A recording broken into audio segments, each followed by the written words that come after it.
Welcome to the Edge of NFT podcast with your hosts, Jeff Kelley, Eathan Janney, and Josh Kriger. We aim to bring you not only the top 1% of what's going on with NFTs today, but what will stand the test of time. We explore the nuts and bolts and the business side, but also the human element of how NFTs are changing the way we interact with the things that we love. This podcast is for the futurists and dreamers, the disruptors and creators, the fans and connectors, and the makers and doers that are pumped about this ecosystem and driving where it goes next.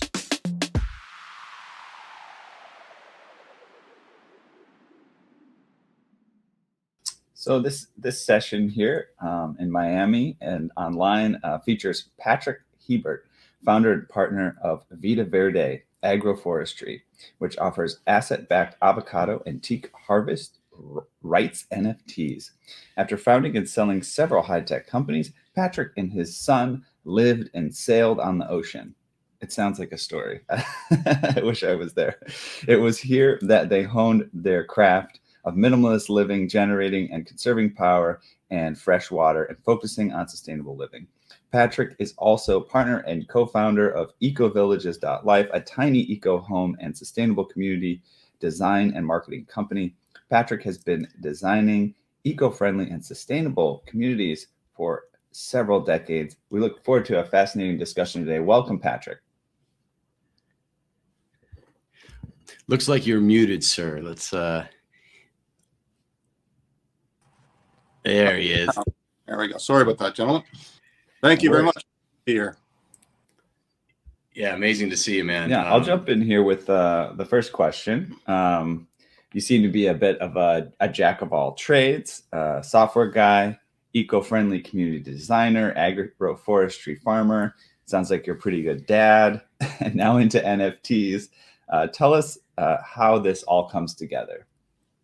Well, they actually are kind of connected, and maybe I can give you a little bit of history of how we got here, the Coles Notes version. But I'm Canadian, and I took my, had a computer science degree and started a couple software companies. One of them was providing software for the oil and gas companies, and they were moving from spreadsheets. This was like in the early 90s. And so I got to see a lot of, interesting paradigm shifts, I think, in terms of the oil and gas business was deregulating from government owned to private sector. So we went from having, maybe 10 different provinces and states customers to having thousands. And we just got lucky to catch that wave and be, part of creating a proper software system rather than spreadsheets to run, big businesses. So, we did all right. And I was able to sell that company, the first company, and started another one and sold that one. And ultimately, Canada's a beautiful place, but not a very warm place sometimes. So I wanted to move down to a better, warmer tropical climate. And a friend of a friend said, "Oh, I've got this beach house that I just bought in Nicaragua." And I thought, honestly, at first I thought that was in Africa. I wasn't sure where Nicaragua was. But it's just north of Costa Rica. Countries like Costa Rica have done a much better job of marketing themselves as a tourist destination. But so anyway, I ended up in, take my family down to Nicaragua, and I just kind of fell in love with the country. The people are super friendly, beautiful geography, and incredible beaches with nobody on them, and dormant volcanoes with hot springs and things like that. So it's just, a beautiful, beautiful country. Amazing old cities. Granada is the oldest city in the Americas. All Spanish colonial cities, or long streets of restaurants and things like that. It's just a beautiful place. So I just really wanted to spend more time down there. And at the same time, living in Vancouver, Victoria area in Canada on the West Coast, the cost of property is extremely expensive. It's kind of like the San Francisco of Canada. And when I went down to Central America, I was just kind of in shock, like a kid in a candy store looking at property prices. So it was kind of by accident. I wanted just to have a little house on the beach there, and I couldn't find one that I liked. And I was looking at one house, and I looked over to my side, and I saw a farmer out in a peanut field, and I thought, well, that's a beautiful property. And by that afternoon, I bought a peanut farm, and a lot more space than I really needed for a little house on the beach. And being a web-based guy, I threw up a website and started, creating what I thought, at the time, I thought I knew what to do to create a development, and I didn't. But in the end, turned a lot of that property into what we're now talking about today, the agroforestry farm. And at the same time, we had created a foundation called Help Them Help Themselves. And the two really kind of meshed together. Help Them Help Themselves does a lot of work building schools and clinics and homes for those in need. And obviously, Nicaragua is the second poorest country in all of the Americas next to Haiti.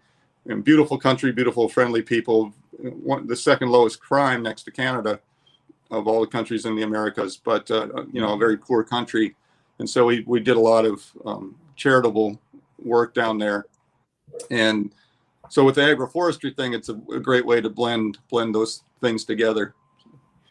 Wow, definitely. So many different angles to it. So I understand from a technical perspective, the foundation of what you're doing is this NFT marketplace called Maven NFT. So what is this about, and how is it different from other NFT marketplaces?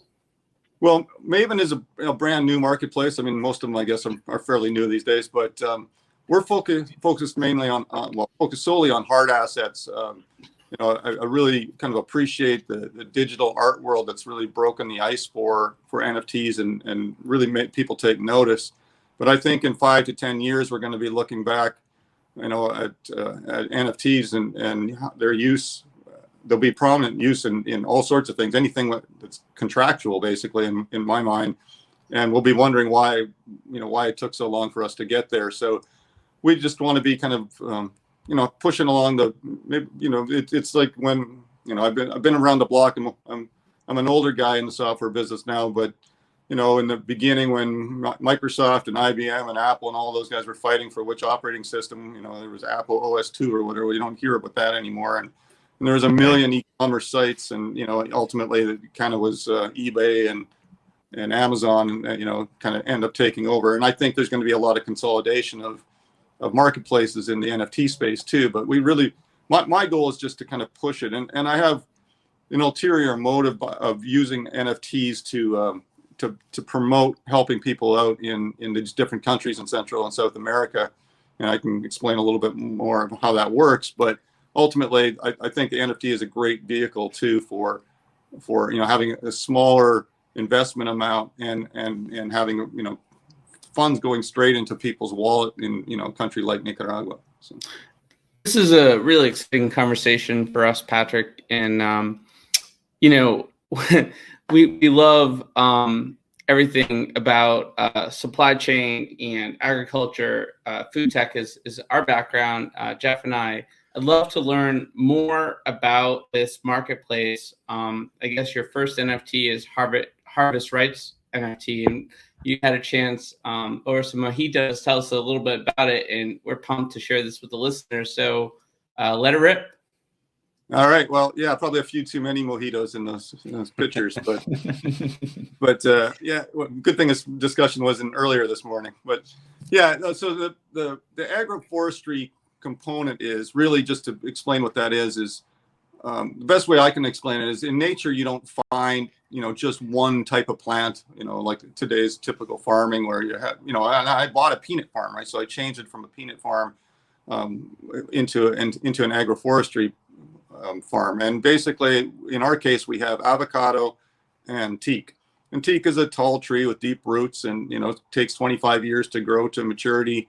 And so it brings nutrients in the soil up to the root, to the surface. The leaves fall, and it's a cycle, right, of creating the nutrition. And the avocado plants are kind of a medium rooted plant where it brings the nutrients from that level. It can use the nutrients that come down from the teak, and it's a cycle. Like if you're in a jungle or a forest, there's millions of often types of plants, and they're all living in synergy, right?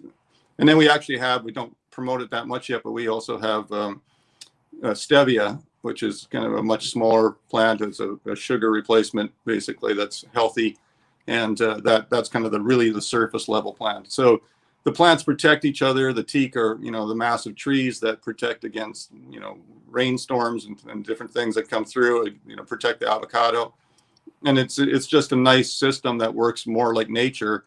And so anyway, the harvest rights really, there's lots of teak farms in the world that will, will sell you a parcel of teak or whatever, and maybe for $30,000 you can buy a chunk of somebody's farm.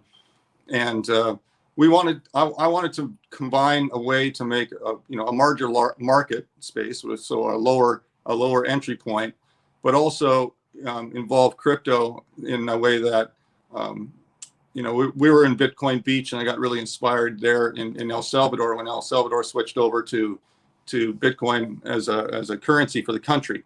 And I think a lot of these other countries in Central America are going to be doing the same thing. We could talk about that for hours, I'm sure. But basically, what Bitcoin Beach was able to do was really change the lives of people by allowing them to trade in a currency, and especially with remittances. If somebody's working in Los Angeles and they want to send their uncle some funds in El Salvador, it used to get heavily, taxed basically. I mean, if you send it in Western Union, you lost 30% of what you sent.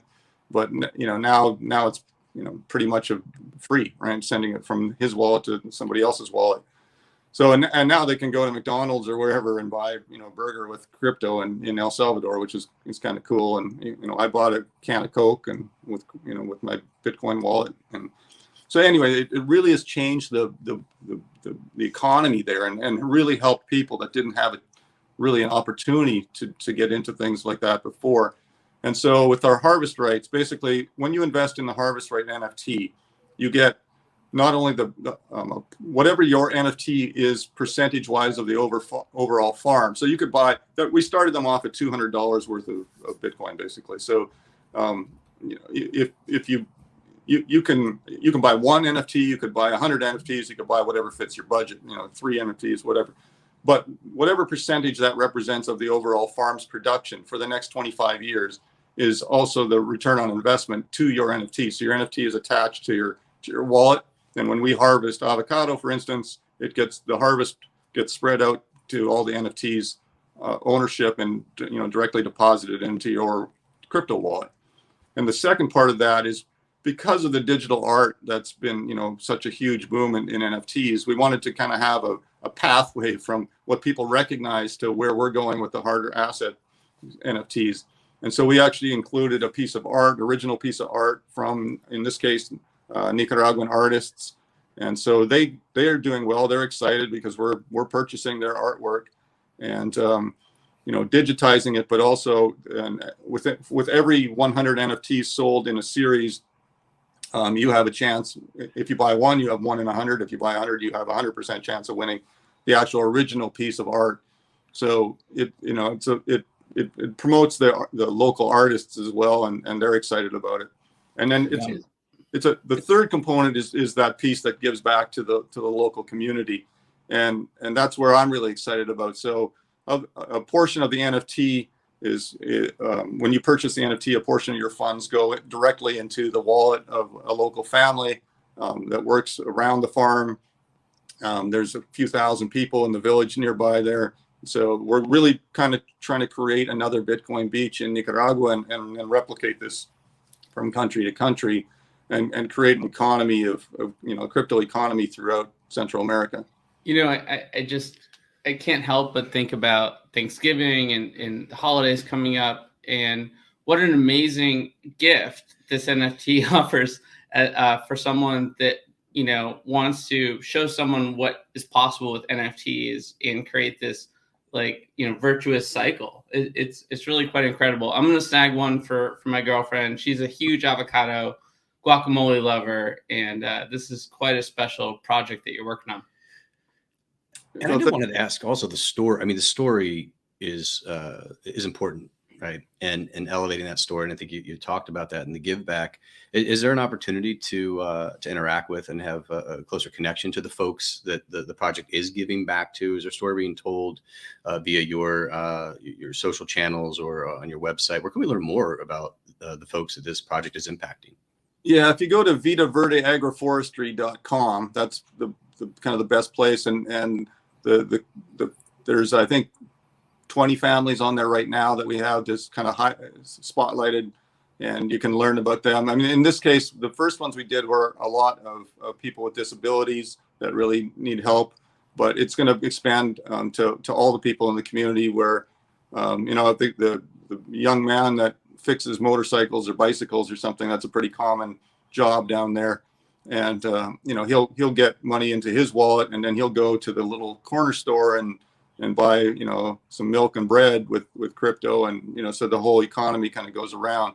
But yeah, one of the things I found interesting on, you know, when El Salvador went live with Bitcoin in September, it was crazy because we were walking down the street and people were texting us and saying, oh, you know, as soon as you run into somebody, let me, you know, give me their wallet address so that I want to match, because the country of El Salvador put $30 into everybody's wallet on that day, or $30 worth of Bitcoin.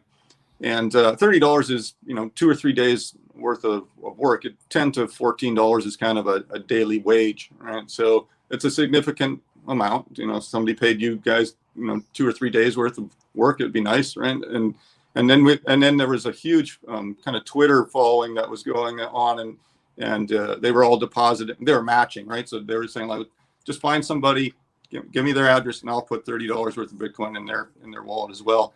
So it was a really kind of a cool thing, and it was, you know, a connection between people that were, you know, crypto crazy and the locals, and they were getting amped up, right? The locals were getting excited about it. It's like, and I was like, oh, I can send my grandma and she can go get what she finally wanted, and you know, it was a very cool experience. So yeah, I think we're going to try more and more, and like I said, we have the foundation called Help Them Help Themselves that my wife runs, and it really I think we can do a lot there for making a connection between people all over the world and here. And I just want this to be an example where, you know, we can do this again in Guatemala. You know, I know, been talking to the different governments, and I know there's a number of countries that are really excited about this, and then the next stage. Sorry, I'm rambling, Yeah. but no, I mean, I really love what you were that's example that you gave. I hadn't actually heard about that. You know, the country giving each individual wallet a certain amount, and other people jumping in and contributing, and we've seen this on the show in a few different areas where cryptocurrency are allowing some even shorter cuts, right, in between the developed world and developing world, you know, and economies that are moving well and ones that need, you know, a little bit of a push. And so that's really cool to hear about that. You know, we talked a little bit about Bitcoin Beach in El Salvador. We talked about cryptocurrencies. We alluded to sort of the next level, let's say, of integrating what's possible with blockchain into developing countries. And you talked about what you're doing with NFTs. I'm curious if you have any other angles on this in terms of your thoughts about how NFTs in particular, you know, besides maybe sort of charity element of it, which is incredible, but just having them present, right? Having them as a means of value exchange in developing countries. Any thoughts on what's possible here and how this can help NFT sort of as a separate side of blockchain? Yeah, well, I think we have an advantage in developing countries. I mean, I'm a Canadian citizen, but I haven't been in Canada for a number of years. I'm a Panamanian and a Nicaraguan resident, so I spend all my time. My wife is Ecuadorian, you know, so we're amongst all those countries. In the next 2 weeks, I have to visit 6 or 7 of those countries. So we're working with them all the time, and what we realize is I find they're much more open to the concept of using NFTs, and they're actually very knowledgeable and aware of what NFTs are, probably at a higher percentage than even like in North America or Europe. And which surprises you a little bit, because you know, even though they're the countries are very poor, and many of the people have very little in material things, you know, they generally have some simple smartphone, and they're seeing the opportunity with crypto and NFTs, and so you know, it's the knowledge is growing very quickly. But from the perspective, I mean, there's some obvious reasons why, you know, they're interested in adopting, you know, cryptocurrency and NFTs. On the crypto side, you know, remittances, like I was saying, are a big thing, but also, you know, if some of these countries aren't always in great relationships with countries like the U.S., so you know, the U.S. has a lot of power to sanction them and stop the use of, you know, U.S. dollars and things like that. Well, at some point they can just say, well, go ahead and do that. We're not using US dollars anymore. We're using crypto. And that really frees them up from being kind of like under the thumb of more powerful countries. And so from that standpoint, they're really interested in crypto. On the NFT side, they're interested, I think I mentioned to you guys last night that, I'm excited about the next steps that we're doing. You mentioned Eco Villages, which is a company that my son and I have to design tiny homes and sustainable communities. And that's been super popular recently with, with a lot of people not so happy about how their countries all over the world, not just in the US and Canada, but all over the world, how their countries handled the COVID situation. And so we're getting a ton of people moving or having what we call a plan B. A tiny home is an inexpensive way to have a landing pad, in your back pocket. So we're seeing a ton of that happening too. And that's driving a lot of property purchases in Central and South America. And that is where another part where the countries are really, the governments of the countries down there are really, taking notice. There's something called a compraventa, which is in Spanish, it's a buy-sell agreement when you buy a property. And often the time between having the sales agreement and having the deed or the title to your property can take months, sometimes years. It's just a very slow system, right? And so they're looking at NFTs like this could be something very powerful for them and efficient. Oh, yeah. To have the sales agreement as kind of a layer in the NFT, and then your second layer is the title itself, and that could all happen much more quickly, be much more secure. And the countries that adopt it and bring it in house, I think there's transfer tax fees when you buy property, and everybody's like, well, then I wouldn't get that, right? And it's like, no, you make it, you'll find the crypto NFT crowd that wants to buy an NFT property probably pretty happy to pay a small percentage of transfer tax if they can own it in an NFT. So I think the countries are realizing that. And they're, I'm talking with a number of the kind of the people that have been hired by those countries to set up their crypto systems, and they're already talking to us about, well, when you're ready to put properties into NFTs, you just let us know, and that's our next step, and we're really close to it. So yeah, it's making me think of this theme again of kind of these technology shortcuts, right? I mean, when I think about, I've heard about this too. I lived in Peru for a year and a half or so. Peru, I think it's not as bad as other countries, but just who has what property can get really complicated. And I think as I think about it, it is because of the technology available, right? If you look at a country like the United States, we've got lots of computers and databases and infrastructure around supporting property rights and things like that, versus a country where you might not have as much of that infrastructure. And just like, smartphones and cell phones are a shortcut for, people in developing countries to knowledge, right, and information and opportunity, it sounds like what you're saying is NFTs offer a shortcut for this sort of infrastructure, right? All of a sudden, you don't have to have, you have distributed, right? You have distributed information, and it's stored in a distributed way. So you don't have to have, millions of computers themselves within that country. It could be in a different country, and they're supporting that infrastructure. Totally. And, Patrick, we know a group in the US that's working on NFT land deeds that will connect you with offline. But, there's a lot of challenges with real estate transactions on the blockchain and using NFTs. But land is a much more precise, easy to execute use case for NFTs, and you're doing this in such an interesting way. Bravo. Yeah, absolutely. But I did want to ask one clarifying question. When we're talking about putting vacation properties in your NFT marketplace, would it operate similarly to be able to own essentially a fraction of the land as you do now and receive returns based on the production of that? Would it operate in a similar way where it would be fractional ownership of these vacation properties?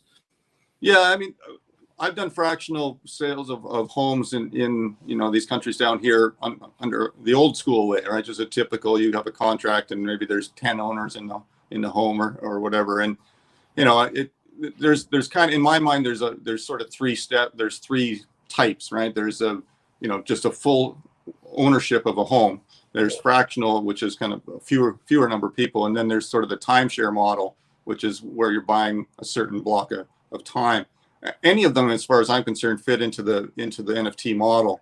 I think what we're going to try a little bit of. I mean, it's kind of breaking new ground here, so we're not sure exactly what what will be the most popular. I think for somebody, if you're going to buy, I mean, our tiny homes are pretty inexpensive. I mean, they're luxurious, and you have your flat screen TVs and everything, and great fridges and freezers and all that. But many of them are completely off grid, so they're 100% solar and wind powered and things. So, but they're still inexpensive. We can get them for around $100,000 or sometimes less, and that with the land and everything, and so. But still $100,000. So if somebody wants to go, well, I don't know, do I want to buy a home like that as an NFT? I mean, it's a beautiful home on the beach, and it doesn't sound like much money by U.S. standards, but it might still make somebody, wonder about it. But if we divide it into 52 NFTs, and one NFT represents 1 week of the year, I think it gets fun at that point. It's almost like you could, now you're starting to trade those on the marketplace, and a week in October might not be worth obviously the same as Christmas week or something like that. So, they have different values, and makes it affordable. Now you've broken a, $100,000 in home into 50 parts and 52 parts, and it's roughly a couple $1,000s for a tiny part of tiny home.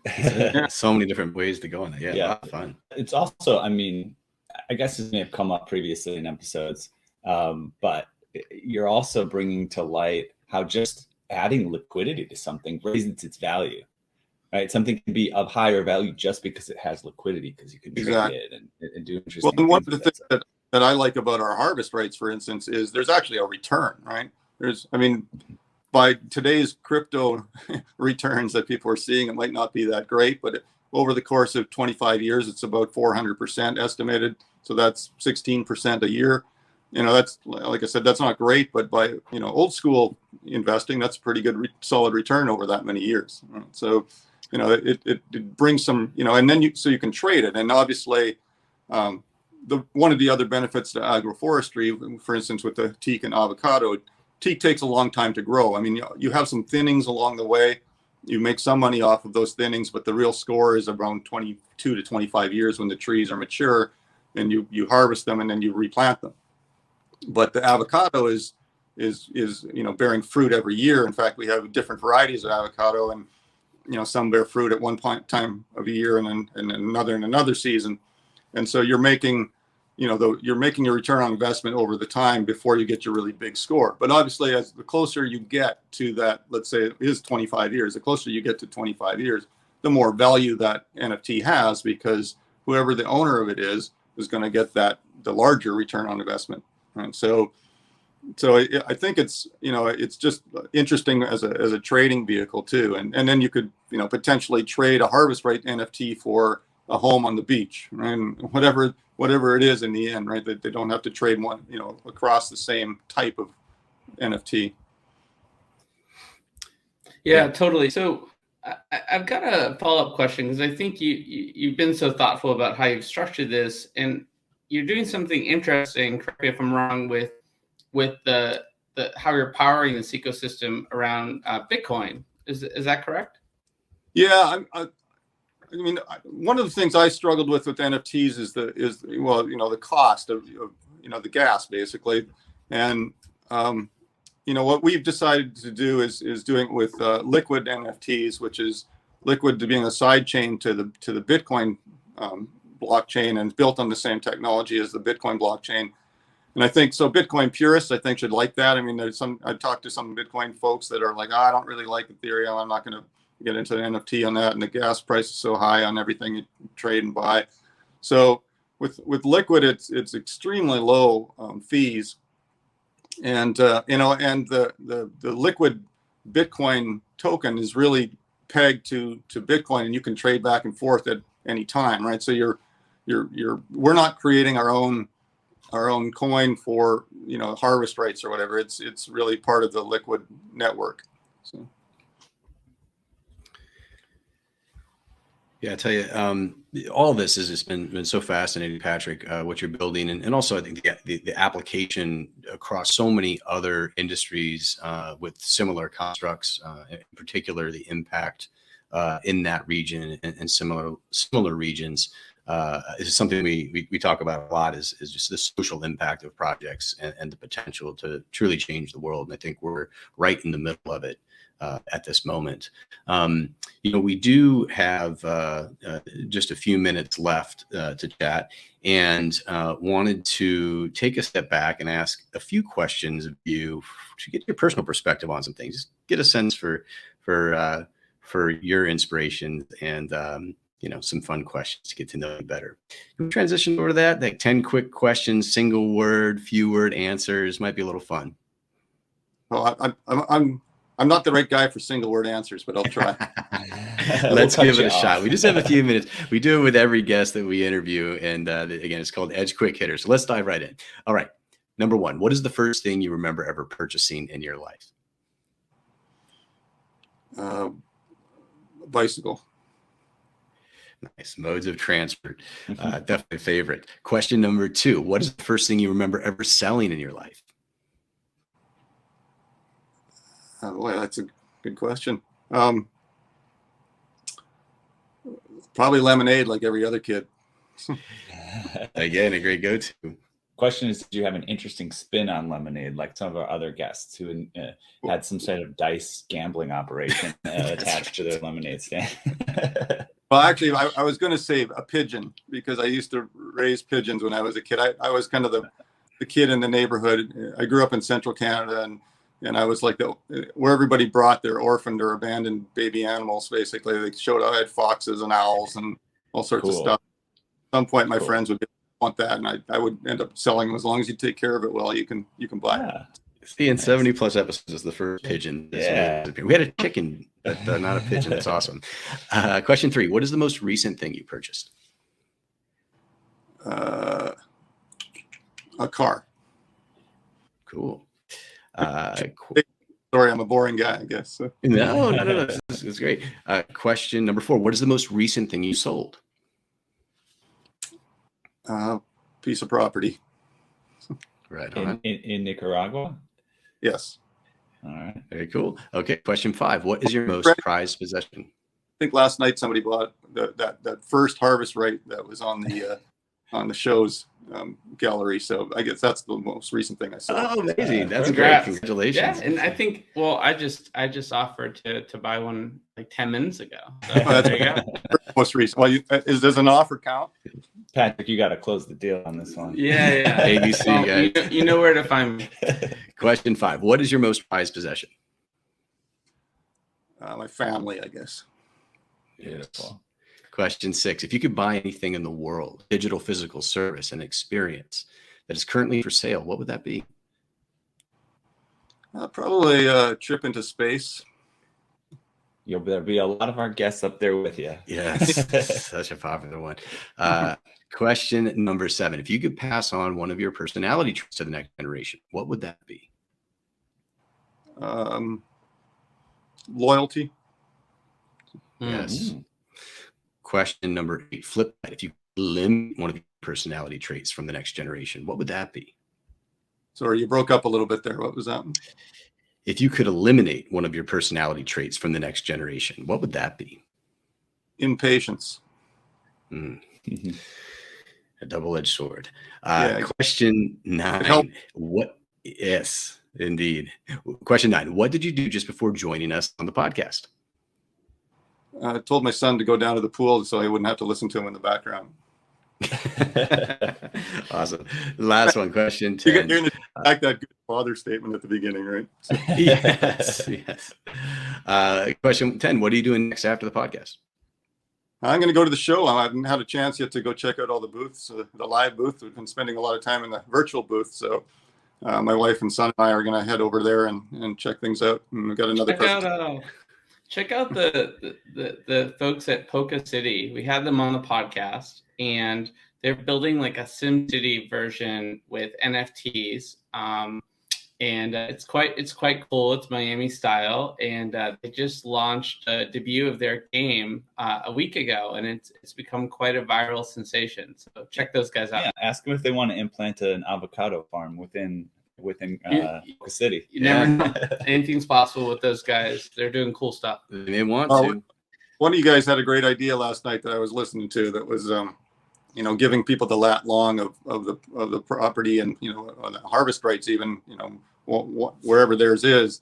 And I think, it'd be great to implement some of these guys that have already built the software engine behind it to do some of that stuff where it's kind of like the super world or these guys that you're talking about. And, goes from being just a virtual thing to a real thing where you've actually got that location. So. Yeah. Rish is in town. He lives in Miami now. We saw him, the founder of Superworld. Yeah. And they bring physical and digital to life. So we can definitely arrange a conversation with Rish. Yeah. That'd be amazing and a lot of fun. Well, look, again, it's been an amazing conversation. We really appreciate you sharing everything about you and your project and everything that's forthcoming. Want to know, for folks that want to follow you, where should they go? Social handles, website. I want to make sure they can keep tabs on what you're up to. Vida Verde Agroforestry is on all the major ones now. I mean, we're really just ramping a lot of these things up, but you can find us on, Instagram and Twitter and Facebook and everything. So, like I said, there's not a whole lot in there right now, but I think my email address you can use phiebert@mavenNFT.io. I'm happy to chat with anybody and give more information. So that's great. And I'm on LinkedIn as well, so you can follow me there. Perfect. And I think we're doing a fun giveaway for the viewers and eventual listeners as we publish this podcast. Josh, did you want to give a quick background on what we're thinking there? Yeah, this is pretty cool, guys. So maybe too many mojitos, but we got a little creative last night.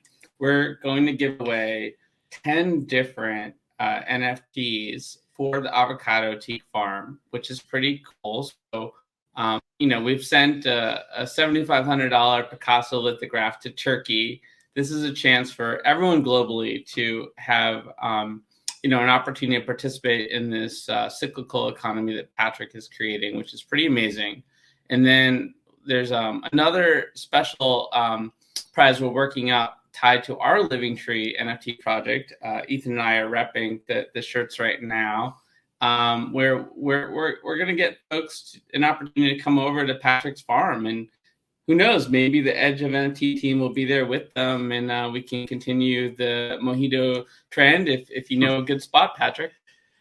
I know a lot of good spots. So we got to be careful though. We all might end up living out on the ocean for a few years after we visit. so it's going to be really important for folks that are listening here at the conference to follow at Edge of NFT on Twitter.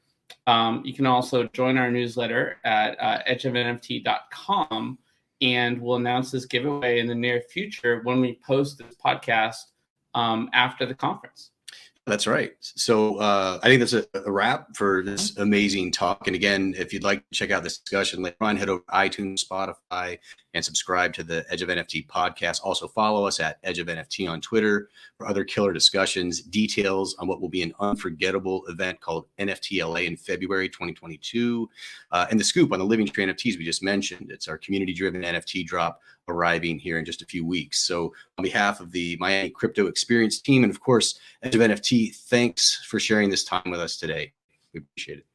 Thanks very much, guys. I look forward to seeing you guys again soon. Awesome. Absolutely. Catch you later, Patrick. Take care. Bye.